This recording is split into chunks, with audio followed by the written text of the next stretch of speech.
Hey everyone, welcome back to my channel Jagriti Gaurav blogs. कैसे हो आप सब? आई होप सो कि आप सब बहुत अच्छे होंगे। तो यहाँ पे यूवी दोपहर का टाइम है और यहाँ पे यूवी स्कूल से आ गया था और यहाँ पे वो कपड़े ला के दे रहा था कि मम्मा कपड़े चेंज कर दो, उसके बाद में चीज़ी खाऊंगा। वो डेली पर डे चीज़ें लेके आता है। फिर उसको मैंने कपड़े वगैरह उसके चेंज किए, फिर वो खाने के लिए चला गया था। उसके बाद मैं खाना लेके बैठ गई थी। तो आज मैंने खाने में बनाया था रोटी चावल और बैगन का झुक्का और दाल। तो यहाँ पे खाने के लिए बैठ गई थी। उसके बाद अब मैं मेरा मशीन तो ठीक हो गया है, तो अब मैं सोच रही हूँ जितने भी ब्लाउज़ वगैरह है स्टिच करने को उसे मैं स्टिच कर दूँ। तो कुछ के अस्तर थे कुछ के नहीं थे, तो वही मैं यहाँ पे छांट रही थी। ये देखो कितने सारे ब्लाउज़ पड़े हुए हैं, सारे मेरे ही हैं। मैं बाहर के भी नहीं लेती हूँ स्टिच करने के लिए, तो वही उसी के अस्तर लाने थे। तो यहाँ पे मैं शाम के टाइम जाने वाली थी अस्तर लाने के लिए। तो मैं यहाँ पे बैठी थी, पतिदेव जी का इंतज़ार कर रही थी कि वो आए तब मैं उनके साथ जाऊँ। तो यहाँ पे मैं बैठी थी, यूवी मैं और पतिदेव जी जाएंगे। तो उसके बाद फिर मैं अस्तर वस्तर लाने के लिए गई। उसके बाद फिर मैं घर आई अस्तर लेके। उसके बाद फिर यहाँ पे मैं ब्लाउज़ काटने से पहले यहाँ पे जो मेरी रिंग लाइट थी इसके लिए मैं कवर बना रही थी।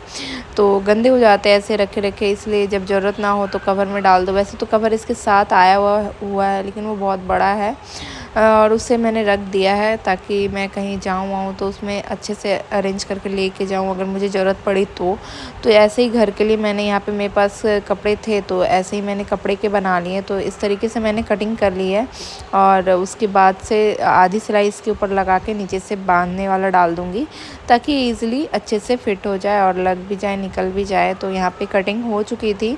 उसके बाद मुझे करनी थी इसकी स्टिचिंग। तो मेरी कोई भी चीज़, जैसे मुझे कोई भी चीज़ मेरी बहुत फेवरेट होती है तो मैं उसका बहुत अच्छे से केयर करती हूँ, चाहे कोई भी चीज़ हो। मेरी मशीन से रिलेटेड हो, मेरे कपड़े से रिलेटेड हो, मेरे मेकअप से रिलेटेड हो, सारे चीज़ों को मैं अच्छे से रखती हूँ ताकि उसे मतलब बहुत अच्छे लंबे टाइम तक मैं रख सकूँ।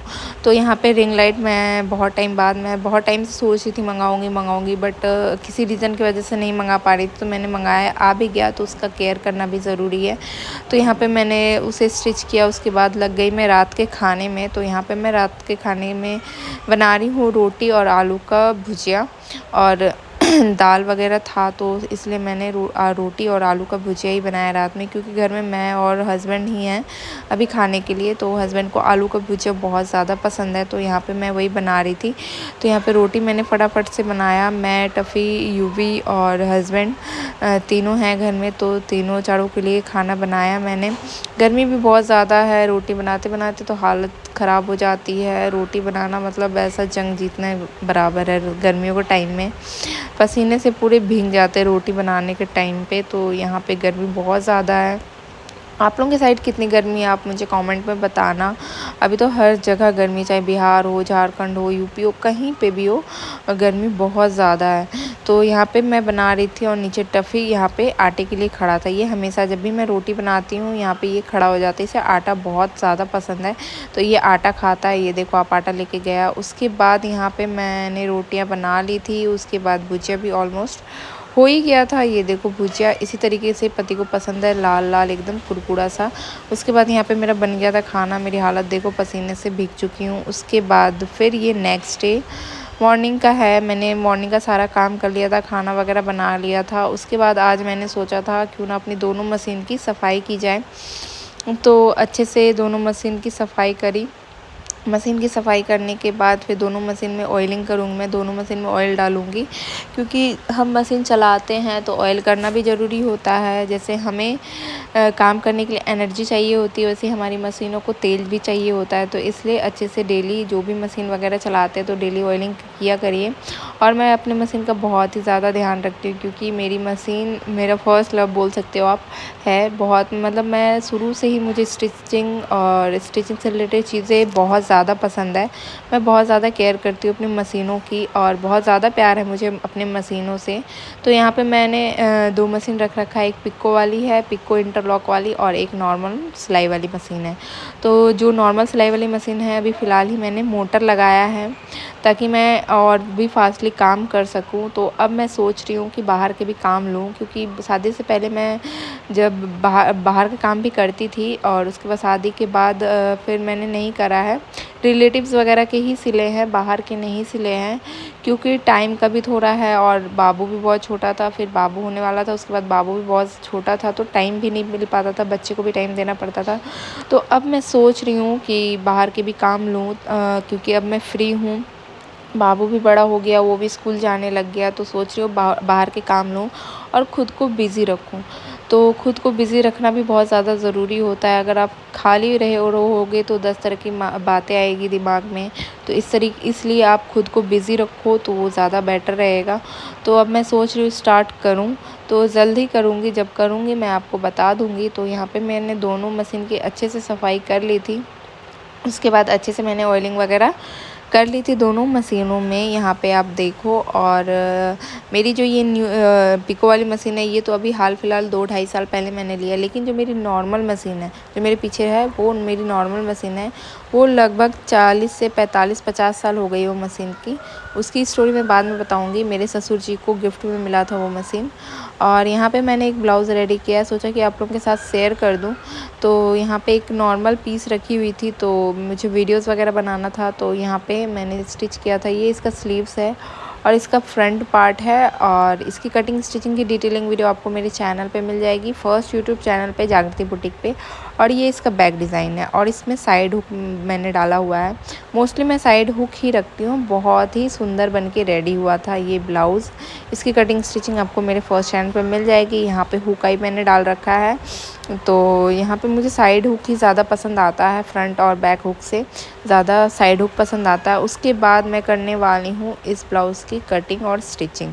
तो आज करूँगी मैं कटिंग, उसके बाद नेक्स्ट डे करूँगी स्टिचिंग। तो ये मैं वट सावित्री पूजा आने वाला है, तो उसके लिए मैं करूँगी इस ब्लाउज़ की स्टिचिंग। तो अभी करूँगी, साथ में वीडियो शूट वगैरह भी कर लूँगी, ताकि आप लोगों के साथ भी शेयर कर सकूँ इसकी कटिंग स्टिचिंग। जिसको भी इंटरेस्ट होगा और जिसको भी पसंद आएंगे मेरे डिज़ाइन, आप लोग मेरे फर्स्ट चैनल पे जाके देख सकते हो और वहाँ से सीख सकते हो बनाना। बहुत ही ईजी मेथड से मैंने बताया है।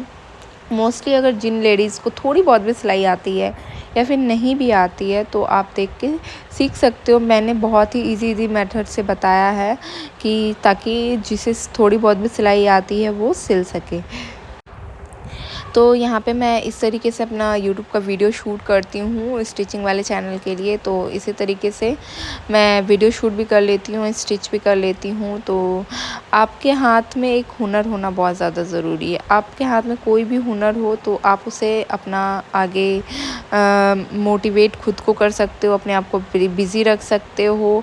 और हर एक पर्सन में कुछ ना कुछ हुनर होता ही है, बस आपको पहचानने की देरी होती है। आप उसे पहचानो, उसके बाद अपने हुनर पे काम करना स्टार्ट करो। जैसे कि मेरे हाथ में सिलाई का हुनर है, तो मोस्टली मैं अगर कहूँ तो मोस्टली हर लड़कियों को के अंदर सिलाई का हुनर होना चाहिए। क्योंकि अगर जैसे भी ट्रेंड चलते हैं, कुछ भी ट्रेंड चलते हैं, ब्लाउज़ के हो गए, सूट के, कुछ भी हो, तो आप खुद से बना सकते हो। भले आप दूसरे के ना सिलो, लेकिन आप चाहो तो खुद के तुरंत बना के पहन सकते हो। अगर आपके अंदर सिलाई का हुनर है तो आपको वेट नहीं करना पड़ेगा कि मैं दूँगी, फिर वो सिल के देंगे, कितने चार्ज लेंगे, ये सारी चीज़ें, ठीक है।